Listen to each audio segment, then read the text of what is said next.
Hello guys, welcome to another video in this React series. In this tutorial, we'll walk through how to enhance a React date picker by providing a scrollable year and month as you can see here. As you can see here, user can select a year from this drop-down and they can choose month as well. This is a continuation of my previous video in which I have explained step by step how to add a basic date picker in React application.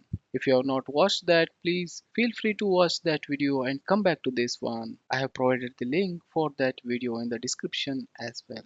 In the previous video, we have a basic date picker as we can see here, which allows user to select the dates from different months or year. However, as we want to provide a drop-down where user can select a year from list of predefined years which we have provided, so that which will be easy for users to navigate to that particular year instead of navigating from each month. So let's see how we can achieve that one in React application. To achieve that one, first let me open the code editor. Here we have a code for basic date picker which we have added in our previous video. If you preview this one in browser, you will get the basic date picker as we can see here.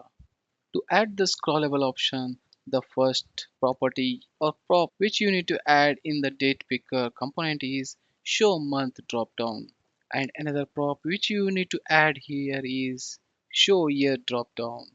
So these two dropdowns will allow users to select months and years from a list instead of clicking and navigating through each month by using the arrows. The next prop which you need to add is scrollable year dropdown. So this allows users to scroll through a large number of years, which is particularly useful when we are dealing with birthdays or other date ranges that span many years. As we saw in the earlier examples where we have 50 years which we were showing to the user. Similar to year will make the month also scrollable. As we have only 12 months, it may not need it, but still we'll add that one. By this way, we are making both month and year scrollable.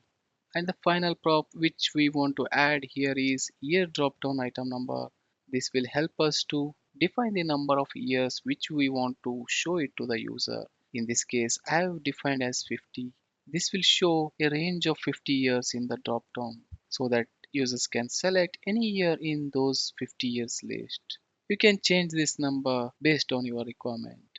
That's it. Now save the component and you can observe it auto compiles. And if you go back to browser now and click on the date picker, now you can see two drop down options are shown here. For the first one is month drop down, all 12 months are showing here, and similarly we have defined year drop down which is showing us a range of 50 years, so that now user can directly navigate to any year and month using these two drop down. So now user can easily scroll through the months or years without having to click on these arrows, which will help user in selecting the dates. So that's it guys for this short video. Thanks for watching this. If you have any questions or want to see more tutorials like this, please let me know in the comments below. And don't forget to like, share and subscribe for more coding tutorials like this.